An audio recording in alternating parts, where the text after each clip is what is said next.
Here's your host, Luke Anderson. Welcome back into Happy Hour.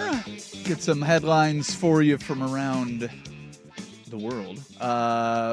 Mariners, red hot. So just to catch you up, they are on back-to-back sweeps. So this weekend they sweep the Tampa Bay Rays. Before that, it was the Chicago White Sox. They're now 9-1 in their last 10 games since the All-Star break, including and before that was 3 or 4 from the Rangers, too. Yeah, so 7-game win streak that they're on right now. They're essentially tied with Houston for the lead in the American League West. Their additions of Josh Naylor continues to be the base-stealing machine. I can't remember if we talked about this on Wednesday before you left, but now 11 for 11 I thought he was stealing supposed to bases. be a slugger and not a base stealer? Well, he has stolen as many bases in his time with the Seattle Mariners as he did in the entire 93 games that he played for the Diamondbacks this season. So, yes, he has all of a sudden become one of the best base stealers in the bottom third of speed in Major League Baseball. That Marine Air pushing him around the bases, right? That's exactly what it is. Since the All-Star break, the Mariners pitching staff is doing much better as well. Their ERA is below 3.297 for the team. Opponents are hitting only 193 and have a 26.9% K rate since July 31st. So that's Luis Castillo, Logan Gilbert, George Kirby, Brian Wu, all combining with Logan Evans, who will probably be out of the rotation because Bryce Miller has one more rehab start left. So if you're buying futures in any Major League Baseball team, I think the market is pretty hot there for the Seattle Mariners. Do you want a fun little Brian Wu stat? Do I ever? Oh, well, I do know that he's 23 straight games to open a season with at least 6 innings. He has tied Hall of Famer Juan Marichal in 1968 for the most consecutive games, 23. With 6+ innings and 2 or fewer walks to begin a season in Major League history. There you have it, ladies and gentlemen. So his next start, he can break it.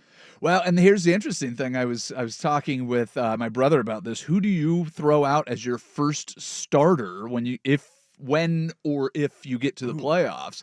Because Logan Gilbert was, at the top of the Cy Young race. George Kirby has only been getting better as the season go on. Right. Luis Castillo has the most playoff experience of anybody on the team. So Brian Wu, he's been your best pitcher all year, so he's probably the guy. So and even our resident baseballman on the midday show, Patrick Harris, said, "Who would have thought that your two biggest ones would be Brian Wu and Bryce Miller?" Yeah. Well, we'll see about Bryce Miller when he gets back. Castillo and Logan Gilbert and George Kirby. You've got good things all around for the Seattle Mariners, but yeah, great weekend for them where they do a little tip of the cap to a young man named Ichiro. There's a lot of talk about the organization, not necessarily the baseball team, but the way that their marketing department, their clubhouse staff, everybody kind of handles themselves.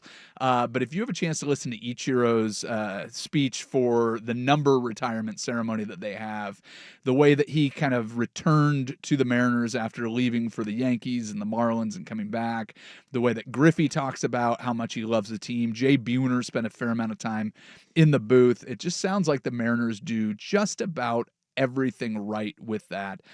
So number 51 will be retired for Ichiro. The plaque is up.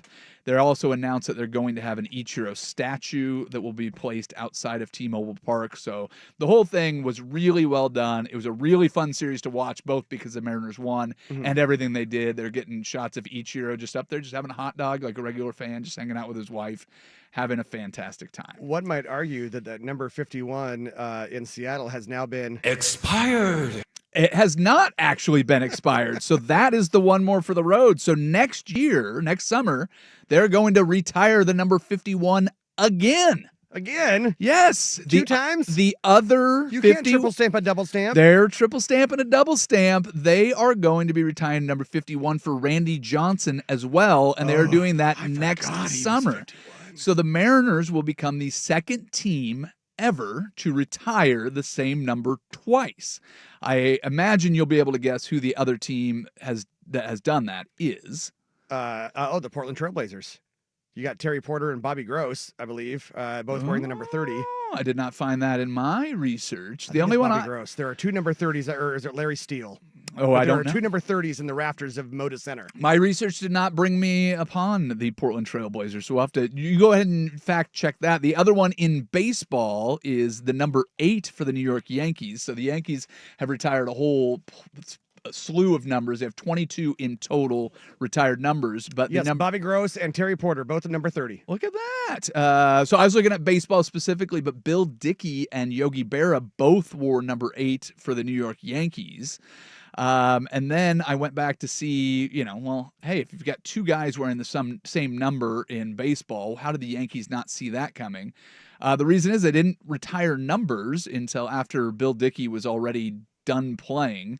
Do you know who the first number retired in baseball was? I'm going to guess it was a Yankee. It was a Yankee. Yeah. Gehrig. It was Lou Gehrig. Absolutely. So look at the big brain on boom! Brad. Look at you. So obviously his career cut short because of the ailment and Lou Gehrig's disease. I don't know how he didn't see that exactly. coming. What are the odds that was going to happen? Yeah, a guy getting. I mean, it was kind of coming for him the whole time. But yeah, so Lou Gehrig was the first number retired, and then they went on to retire 22 numbers, including Lou Gehrig's. The most numbers retired is your Boston Celtics with 25 numbers retired. Sounds about right. So they've got a ton in the rafters. And then do you care to guess, if you can get this one, you got Lou Gehrig. Okay. Oh, boy. The first retired number in professional sports. Oh, all of professional sport. Can you give me a league? It's the NHL. Oh, God. Yeah, a little out of your wheelhouse. Yeah, I figured it might be. Wheelhouse. I don't know, Gordie Howe. So he's probably even too late for that. The guy's name was Ace Bailey. So obviously not the same Ace Bailey that is a rookie basketball player for the Utah Jazz. That's not it? It was not, crazy enough. So this Ace Bailey played way back in the 1920s. He was the leading scorer in the 28-29 NHL season. He had 22 goals and 32 points. But his career ended in 1933 when he suffered a fractured skull.